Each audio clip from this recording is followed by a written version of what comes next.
Disclaimer. The producers and guests associated with this episode may express their opinion, but this podcast does not support any political parties. We only aim to bring different perspectives on different issues through the free exchange of opinions and ideas. So, we can get started. First of all, thank you, Mr. Stone, for coming on the show. How about you introduce yourself a little bit first, so just for the listeners to get to know you and what your organization is about. Okay. My name is Ken Stone.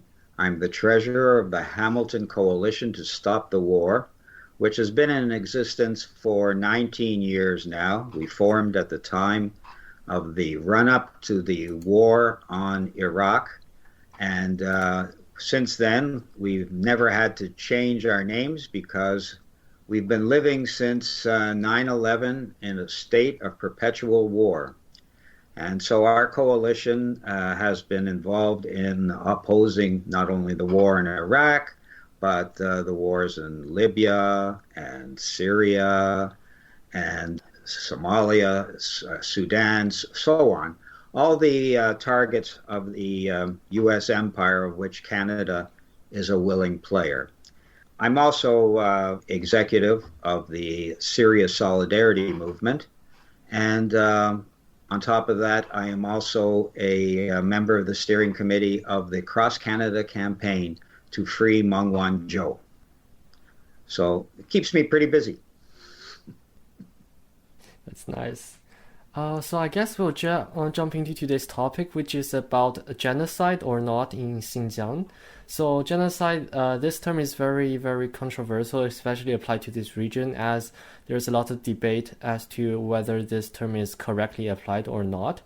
So my first question would be, on February 22nd, 2021, the Canadian House of Commons voted on a non-binding motion number 56 put by Erin O'Toole's Conservative Party and supported by the NDP, Greens Party, and BQ, so Parti Québécois. Some Liberal backers also voted for the resolution, and the vote was to censure China for genocide of Uyghurs in Xinjiang province, passed 266-0. So what is exactly going on here, Mr. Song? So why are they debating a bill on the use of the term genocide or not? That's a good question. That's the question of the day, Henry. What's happening here is that there is a hidden agenda at work on Parliament Hill, and it's driven by a foreign power. And the hidden agenda is to drag Canada into a new Cold War with China. And the foreign power that's trying to drag us in is, of course, the United States of America. So for a couple of years now, the Canadian Parliament has had a subcommittee called the International Human Rights Committee, and they have been cooking up a case against China that there is a genocide of Uyghurs in China's Xinjiang province. And they have stacked this committee with people who are members of Uyghur organizations that are opposed to the government of China. And they held hearings, and the hearings started, I believe, in 2018. And they invited a man named Adrian Zenz to come to the hearing and to give some opinion. And they treated him as if he is a world expert. But in fact, Mr. Adrian Zenz is not an expert on anything. He is he calls himself a senior fellow of the Victims of Communism Foundation, which foundation happens to be supported almost entirely by the government of the United States of America. And the purpose of that Victims of Communism Foundation is to whip up hysteria, hatred, anxiety about Russia and China, which, by the way, were our allies in World War II in the worldwide fight against fascism. And the people, there were millions of victims of fascism in Russia during the Second World War, and also in China. And Russia and China were our allies. But Mr. Zenz belongs to this organization funded by the U.S. government, and he has written extensively saying that there is a genocide of Uyghurs in China. But the facts speak differently.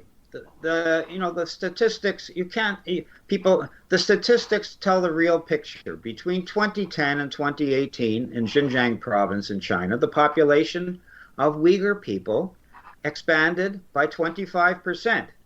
So it could hardly be called a genocide if the population is expanding. Moreover, the statistics in China show that Xinjiang province has the highest growth rate in the entire country, and that millions of people, including the Uyghur population, have been lifted out of poverty. So how can you call it a genocide when population of Uyghurs is growing and they're prospering? And they have newspapers in their language. They have hospitals where they can go to and speak in their own language, and schools in their own language, and cultural facilities in their own language.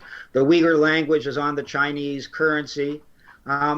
It's outrageous to think that there is an attempt to squelch the Uyghur population in China. In fact, for 40 years, the Chinese government had a policy of a one-child policy. It was to restrict the population, understandable. But the Uyghur population was exempted, and they were allowed, whereas Han people were allowed to have one child, the Uyghur population was allowed to have two, and now even three. So in the Xinjiang Uyghur Autonomous Region of China, there is not in any form genocide of Uyghurs. So what does Mr. Zenz and his followers have to say? Well, they say that, according to Mr. Zen's twisted view, he is a right-wing, evangelical, born-again Christian, German. He calls himself an anthropologist. He has some very strange views. One of the views is that Jews who don't convert to Christianity will be burned in a fiery furnace. Another strange view, which doesn't often come out when they discuss his views in Parliament or in the media here in Canada, is that birth control is an abomination. Mr. Zenz, you see, is on a crusade. His crusade is he believes God is using him as an instrument to destroy the Chinese Communist Party and the Chinese government. And so he says that because there is birth control in Xinjiang province, that this is an attempt to curtail the population of Uyghurs. And so this constitutes a genocide. He's saying, if you look at the UN definition of genocide, which I have here on my screen, it says about moving people around from their native areas. Well, what the Chinese government does is that it offers people training and vocation and jobs, and covers the travel expenses for people to go to other parts of the country or other parts of the province for jobs, for vocational training. And this, Mr. Zenz interprets to be genocide under the UN definition. I call it economic development, and the Chinese government has done a remarkable job. They have lifted 800 million people out of poverty. So, frankly, I don't see that there is any genocide in Xinjiang province. But in Canada, the government and the opposition parties have unfortunately bought into a lot of the schemes of the U.S. government to demonize China. For example, the Canadian government has meddled in the internal affairs of China by supporting separatism in Hong Kong. The Canadian government has bought into the gunboat diplomacy, or what we sometimes call saber rattling by the U.S. And when the U.S. decides to send an aircraft carrier fleet into the Straits of Taiwan, sure enough, there's a Canadian warship following behind. The Canadian government is unfortunately being dragged into a new Cold War with China. So what transpired on Parliament Hill was an absolutely disgusting display of blind partisanship on the part of Canadian politicians to support whatever U.S. administration is in power. They say that the Trump administration believed there was a genocide. They understand the Biden administration says that there's a genocide, even though the State Department lawyers said publicly they have no proof. And so the Canadian government is falling into the trap. And in this case, the opposition parties, the Conservatives, want to be more pro-American than the government itself. And so they initiated this vote in the House of Commons.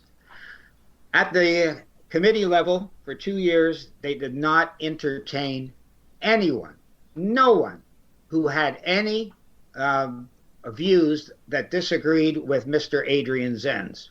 There have been several exposés of Mr. Zenz. One of them is by the Gray Zone, two authors, Max Blumenthal, who was speaking at our event on Friday night, and Gareth Porter. And you can find that at the Gray Zone. I think I have it here somewhere. The Gray Zone, yeah, and what date is this? No, it was by Ajit Singh, who is a Canadian, and Max Blumenthal, December 21st, 2019. And the title of the article is China Detaining Millions of Uyghurs? Serious Problems with Claims by U.S.-Backed NGO and Far-Right Researcher Led by God Against Beijing, Adrian Zenz. So that's one article your viewers can have a look at. Another one is an article by, it's by Stephen Gowans. Stephen Gowans is a Canadian author and political writer, and he has a blog called What's Left. And he's published an article just 2 weeks ago, March 2nd, 2021, and it's called The Watchdogs of Imperialism and the Uyghur Genocide Slander. And he also exposes the backing of Adrian Zenz, the Uyghur World Congress, and all these other organizations, an alphabet soup of Uyghur organizations that are funded indirectly from the U.S. government through the National Endowment for Democracy, which is a subcontractor for the U.S. Central Intelligence Agency. So that, Stephen? Oh, sorry, Mr. Stone, let me interrupt you here a little bit. I have a couple questions that needs to be addressed. So the first question is regarding your statistics about the growth of the Uyghur population from 2010 to 2017. I think what the genocide here we are talking about specifically referring to the re-education camps that appeared after 2017, from the period of 2017 to 2019. So how would you explain the re-education centers as a part of, whether it is a part of genocide or it's not actually genocide? Well, there is no doubt that there was terrorism in the Xinjiang Uyghur Autonomous Region. A group called the East Turkestan Islamic Movement and Party were responsible for it, and other groups as well. And many people were killed, many people were injured and wounded. And the fight against terrorism is a global fight, and the Chinese government was doing its part to stop terrorism on its own territory.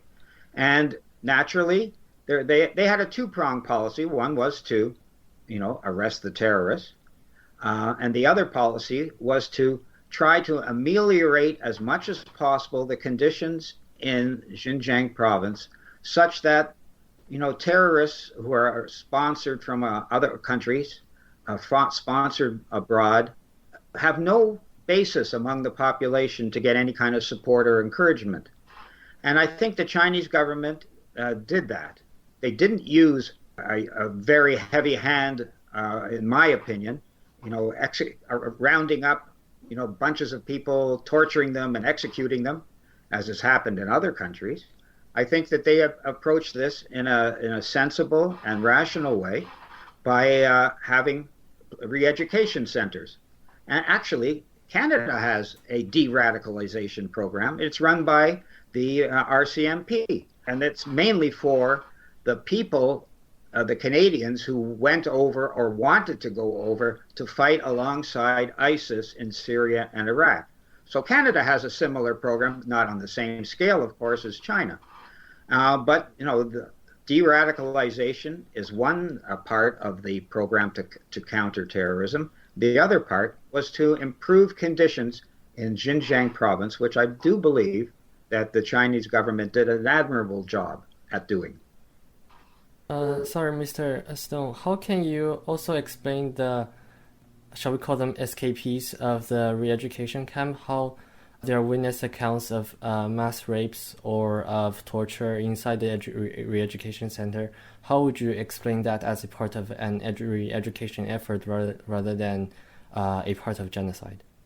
Well, first of all, let's keep in mind that the people who support the terrorist organizations do not hesitate to make up stories.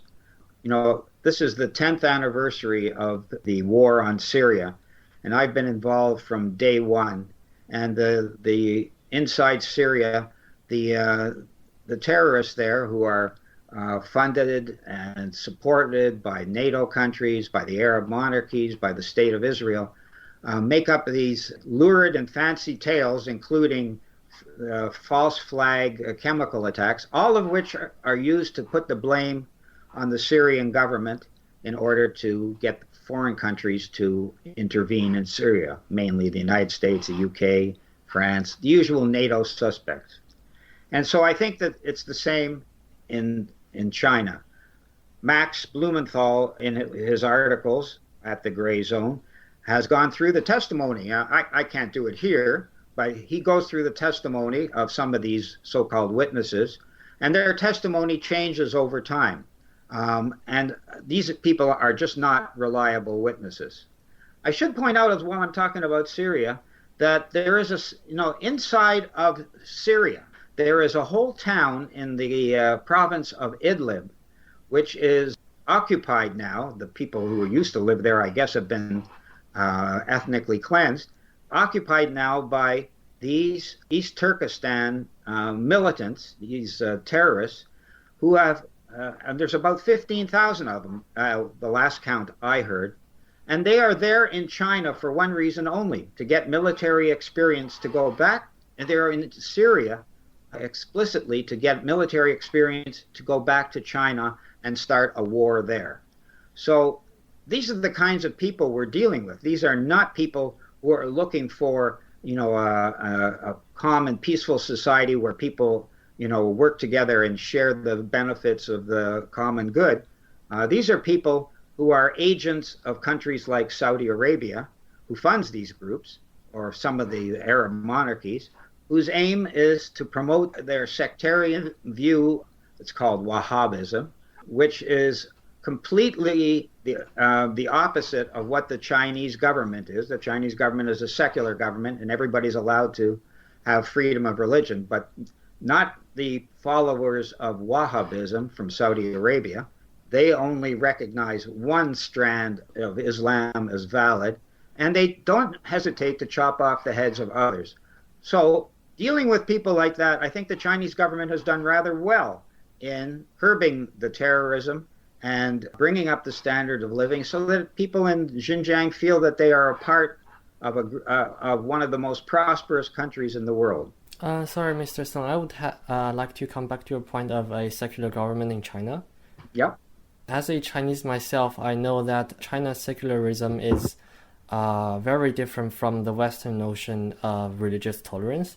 For instance, churches are definitely monitored, Christian churches as well as Buddhist churches. So I don't think China's effort in providing a secular government is necessarily an act of religious tolerance rather than religious control and dominance.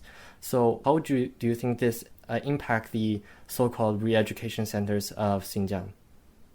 Well, I'm not an expert on Xinjiang. I don't claim to be. But I do know that there are nearly 25,000 mosques in that autonomous region. And that's more than all the mosques put together in Canada and the US. And that people have halal meat. Women can wear the hijab in the street. I don't know what else the people would need in order to have freedom of religion. In Canada, the government has used in the past, has used churches in order to achieve, almost to achieve. They tried to achieve a cultural genocide of the native people through many means in this country.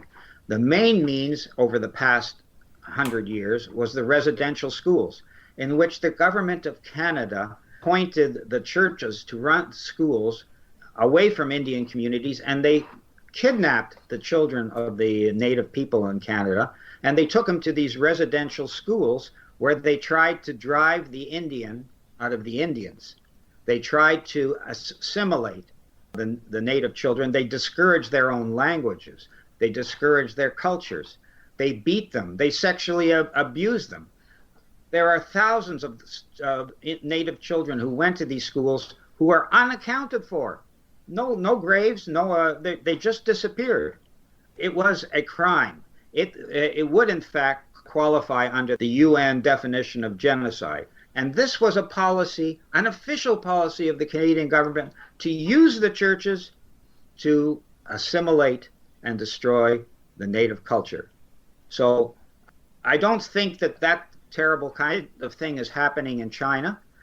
And so, it seems to me that the Chinese government, allows freedom of religion.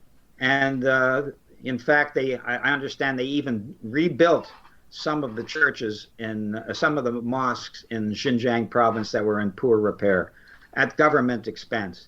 So it seems to me not at all an unpleasant situation, for Muslim worshippers. Sorry, Mr. Sun, I would like to interrupt you again. I think here you are making an unfair comparison between the government of Canada and the government of China, because the schools that you talked about happened mainly during the 20th century and the 19th century, which was a period of great turbulence in China as well. For example, the Great Leap Forward, or for example, the Cultural Revolution, potentially killed more people than World War II and potentially World War I combined. So I think you're making an unfair comparison between China's modern action with Canada's past mistakes.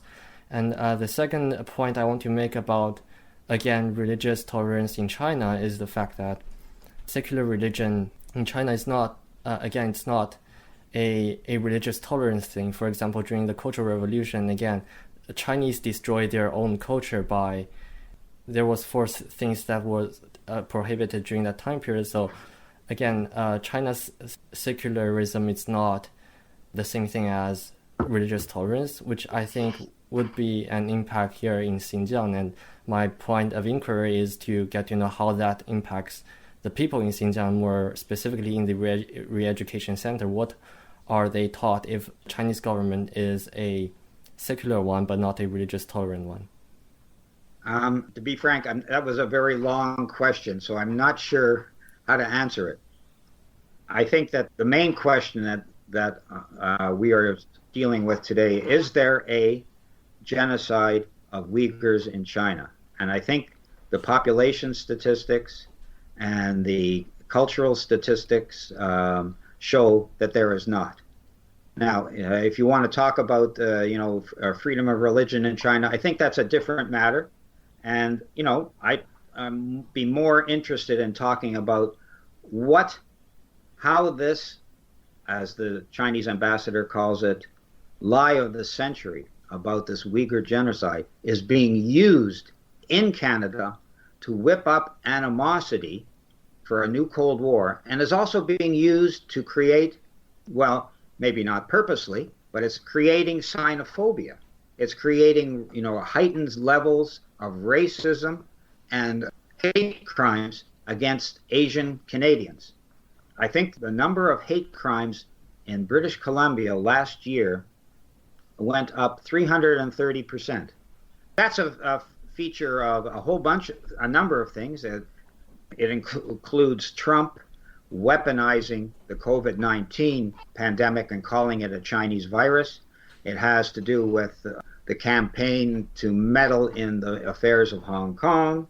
It has to do with the arrest of Meng Wanzhou and the slander against her company, Huawei, that is using back doors to spy on its users.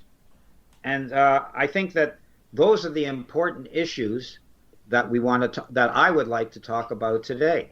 And one of the things that comes out of the vote that took place in the House of Commons and the fact that they didn't have a proper investigation, they didn't allow any other points of view to be heard, was that we are having this event on Friday night with some very excellent speakers, including Max Blumenthal, and including Daniel Dumbrell, a Canadian YouTuber who has a huge following. He lives in China, including Omar Latif, a Canadian veteran trade unionist and activist who has been in China, went to Xinjiang province, and took many photos, and he has given many speeches about what he saw.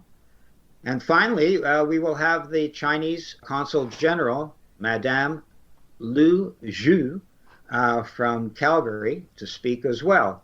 And the purpose of this will be to try and deflect what the drive towards a new Cold War, and also to try and repair relations between Canada and China, which were very good, going back to, I think it was 1971, when the elder Trudeau, Pierre Trudeau, recognized the People's Republic of China, exchanged diplomatic relations, and open trade. We had good relations with China for almost 50 years. And now the relations are going down in a worsening spiral all the time.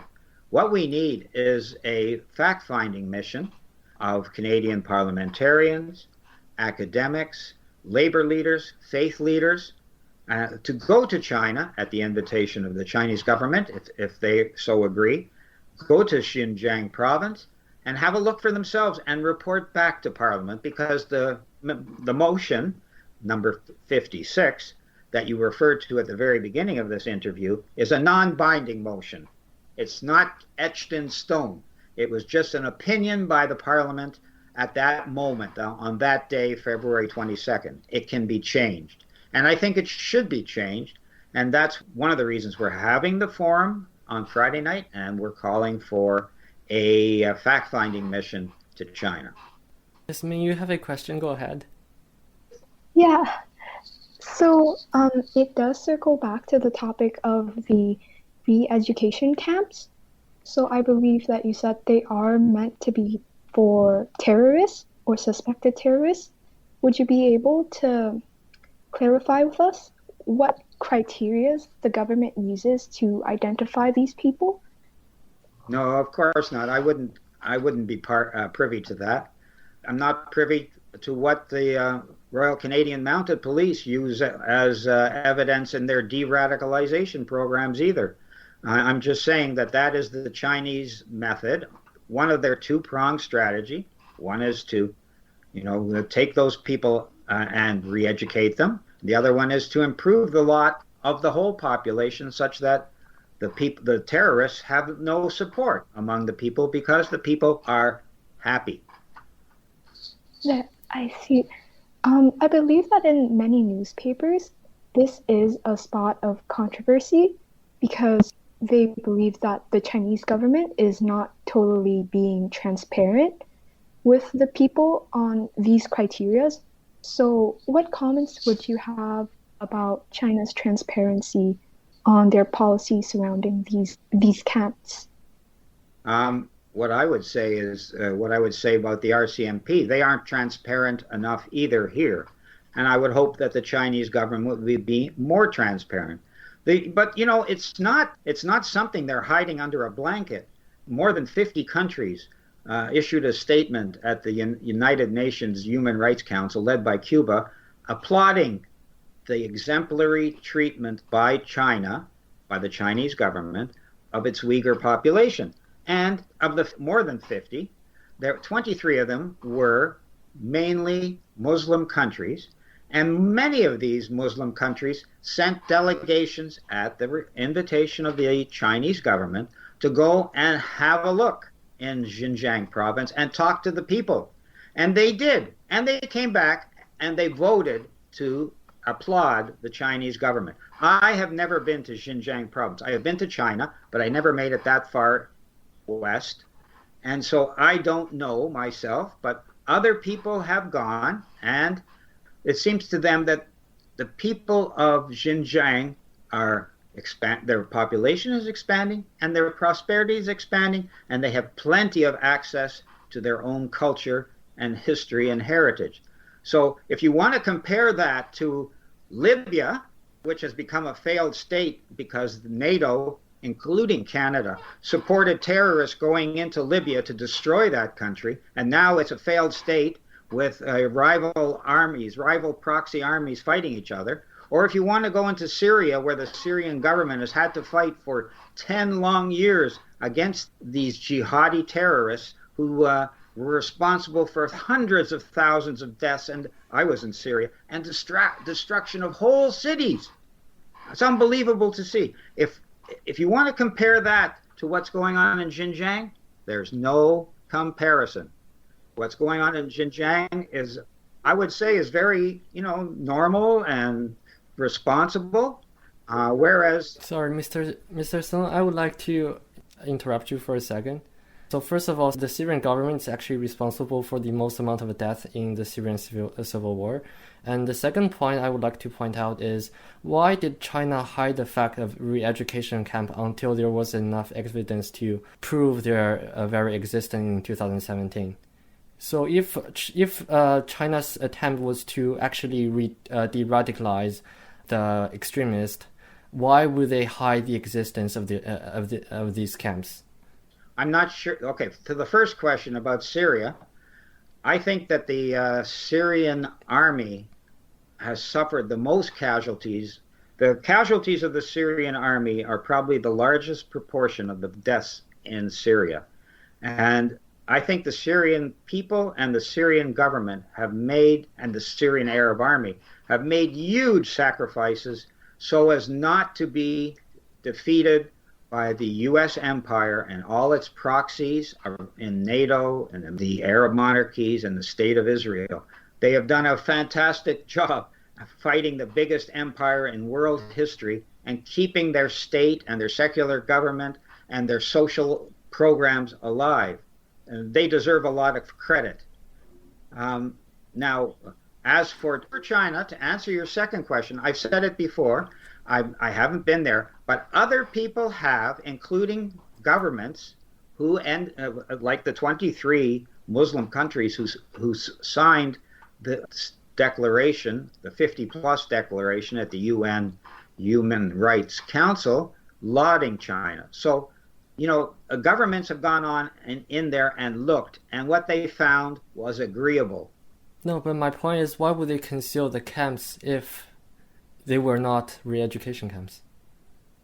I don't know if they're concealing anything. I haven't a clue. Things are being concealed. There was one Canadian who sent me an email today, Scott Taylor from the Esprit de Corps magazine. He went there and he visited these camps. And along with, it was an official delegation. And he saw the camps. And he said it was clean. It was nice. People had good food. They were well dressed. They were getting vocational training. He spoke to them.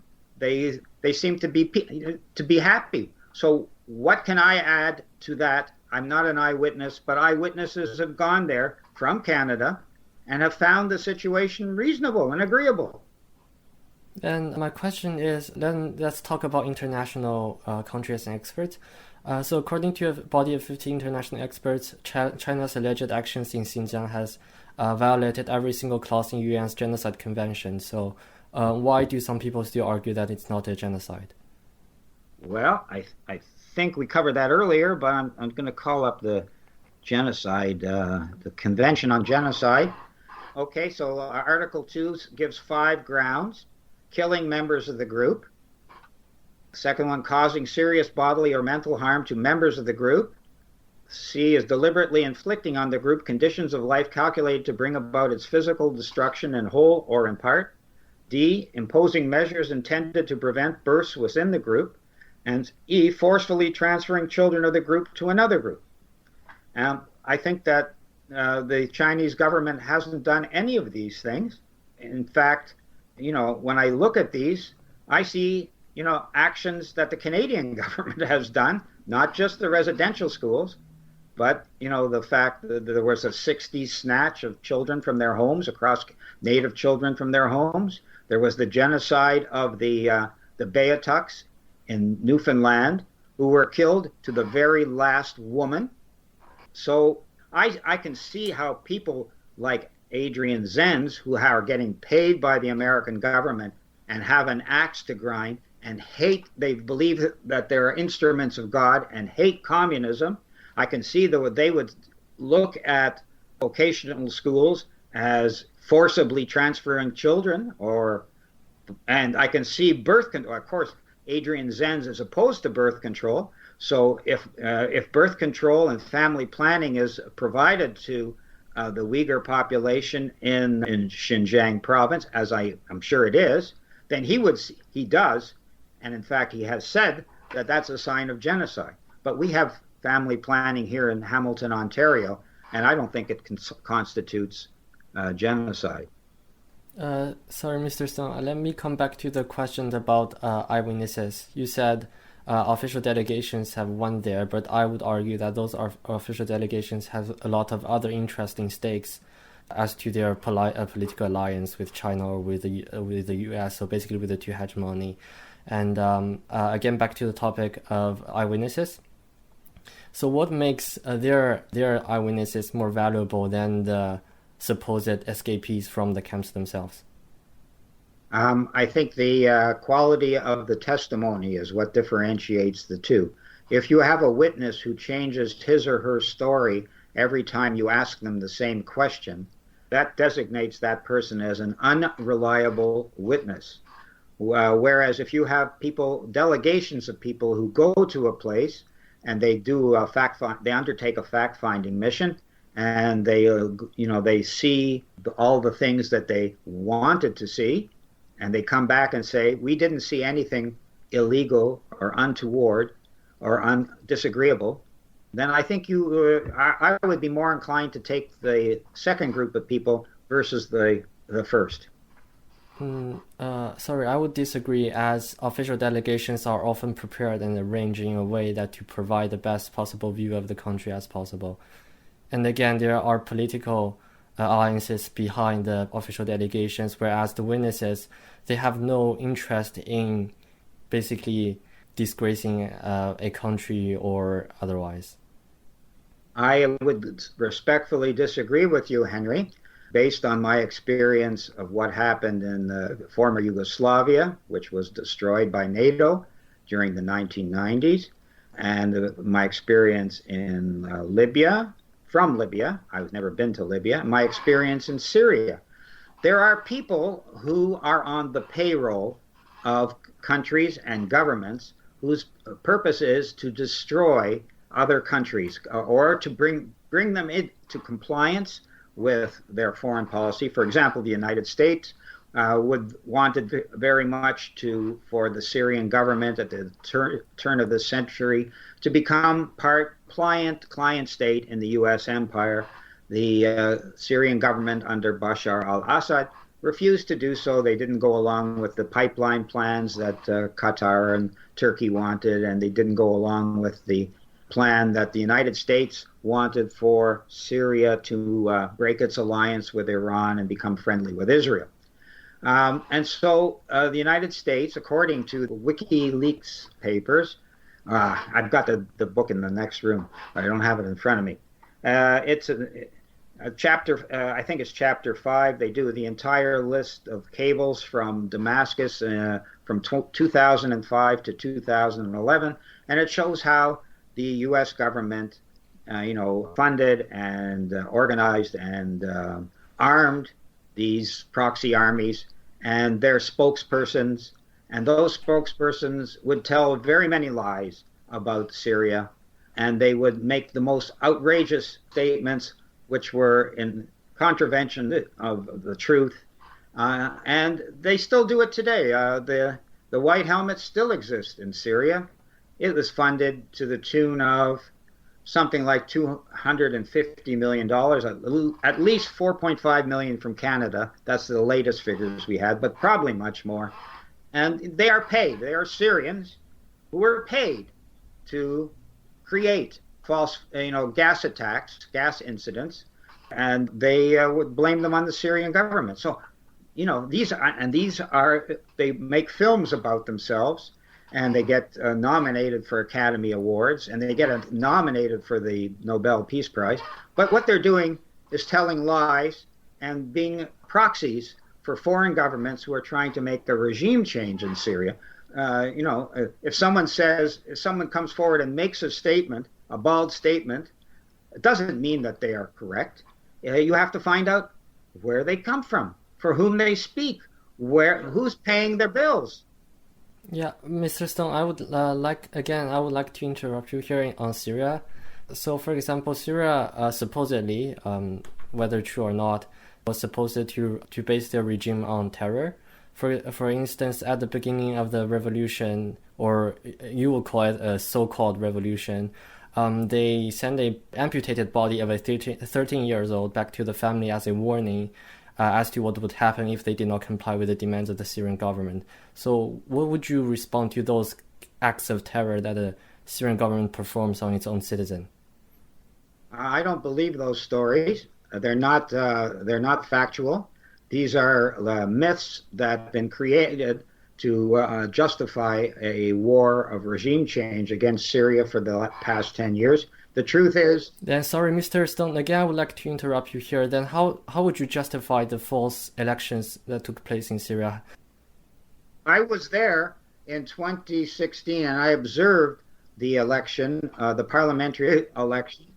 And to me, I visited... Sir, again, I would like to interrupt you that your observation are very different from like an international body of watchdogs observation of the Syrian elections. And according to every single watchdog organization, the Syrian elections have been false for a long time. Oh, that's not true. That's simply not true. For example, I think it was in 2014 or 15, there was a presidential election in Syria in which there were 3 candidates running, including President Bashar al-Assad, and there was 31 countries which sent verification missions, and they found out that Bashar al-Assad did indeed win 87% of the vote with 78% of the population voting. And I don't think there was any question at the time that the election was... So, Mr. Stone, again, I would like to interrupt you on that election. That election, the number was actually falsified and rounded up to 87%. It turned out to be 86.66%, and then they rounded up to 87%. Well, that's you're allowed to do that in math, as you should well know. So I disagree with your estimate of the Syrian elections, and I don't have any faith in people who are funded by these NGOs or these terrorist groups who are subcontractors for the National Endowment for Democracy or for the United States Central Intelligence Agency. They will say whatever they're told to say. If you want to find witnesses, you have to make sure that their hands are clean before you believe what they say. Then, Mr. Stone, how can you believe your own witnesses if you don't believe the witnesses of others? How do you justify your belief in your witnesses that their hands are clean or they are not backed by the Russian or Chinese government? If someone is backed by the Russian or Chinese government, that does not, in my books, make them bad or a liar or anything else. Then what makes you think that witnesses backed by Americans are... The Russian and Chinese governments are legitimate governments. They are members of the UN Security Council. They have the right to have sway over their own countries. It's their duty, in fact. And so does the Syrian government. It has a duty to protect its national sovereign territory and its population. And that's what it does.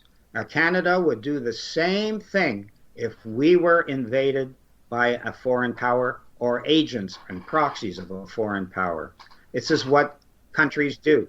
Then, Mr. Stone, how do you explain the fact that the Syrian government is responsible for the most amount of death by far in the Syrian civil war? As I said to you, I think that they are the major victims. No, they are the major cause of death, the Syrian army. The major cause of death in the Syrian war is the United States government. Sorry, but that's not what the statistics say. And its allies in NATO, its Arab monarchies and the state of Israel, which against international law caused a war of aggression against a sovereign country. This is the most serious violation of international law, according to the Nuremberg Convention trials, of all international law, starting a war. So I blame the entire situation, all the deaths, all the destruction, all the loss of life, all the refugees, all the displaced people, the whole gamut of things on the people who started the war in Syria. And that is the United States and its coalition of partners, including, unfortunately, the government of Canada. And you don't place any blame on the Syrian government, and it's Russia and Iranian and Chinese allies? Absolutely not. Why? What blame would they have for defending the territory of Syria? What blame would I mean, their blame could be the same as the U.S. empires. I'm not claiming that the U.S. empire is like innocent in this war or anything. I'm just stating that we have to consider the fact that the Russian government, the Chinese government have an interest in Syria, and they are not innocent in the Syrian affair. If they did not support Syria for this long, then Syria probably would have fallen like Iraq in 2003. The Russian and the Iranian governments both have material interests in seeing that the Syrian government does not fall into the failed state status of for example, Libya, another victim of the U.S. empire, because if it did, it would be splintered into tiny little warring statelets, and the proxy armies of those tiny little warring statelets would soon find their way through Iraq into Iran. And the government of Iran would be fighting them in the streets of Tehran, and the government of Russia would be fighting them in the streets of Moscow. So they have a very important interest in helping their ally, and this is an important issue in international law. These are allies, and the Syrian government is allowed to rely on allies and invite their armed forces into their country to protect them. This is part of international law. But it's not part of international law that the U.S.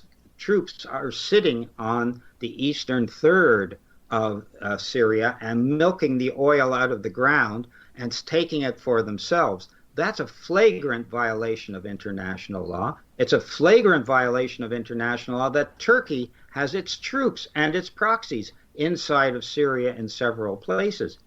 Those things need to end, and everyone needs to get out of Syria, except Syria and its allies, and all the countries of the world have to reestablish diplomatic relations with Syria. They have to end their regimes of economic sanctions, and they should also, for what the damage they've caused, they should also be paying for some of the reconstruction of Syria.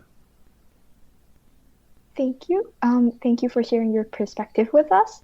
It was a very interesting debate to listen to between the two of you, and I hope you have a good rest of the day. Well, thank you for coming on. It's been a great interview turned debate-ish kind of like a style. We haven't done this actually. Thank you very much, Henry. It's been great to talk to you. And I encourage all your viewers to come onto the show on Friday night, March 19th at 8 p.m. Eastern Daylight Time. If they want to come into the Zoom meeting, they can come and register. The registration information is on the flyer I sent to you, or else they can go to the website of the Hamilton Coalition to Stop the War, and they'll see it as the very first item when they open the page, hcsw.ca. Thank you everyone who tuned in to listen. I hope you enjoyed listening to this episode as much as we did during the interview. If you liked this episode, learned something, or just want to help out a bunch of students, please leave a review, write a comment, and share this on social media. If you are listening to this on YouTube, please subscribe and write to us in the comments. All the books and other resources recommended by the interviewee are in the podcast description/video description depending on your platform, and depending on when you see this, you might be able to use our affiliate link to purchase them. The Marianopolis Addendum podcast is actively seeking local sponsors here in Montreal, so if you are interested, please contact us at the email linked in the description. All the profit generated by this podcast will go back to fund our club's activity. If we have any surplus, they will be donated at the end of every month to a local charity. This episode was edited by Jessica. And the artwork is done by Camilla Huang. The producers and guests associated with this episode may express their opinion, but this podcast does not support any political parties. We only aim to bring different perspectives on different issues through the free exchange of opinions and ideas. We look forward to seeing you at our next broadcast. Cheers!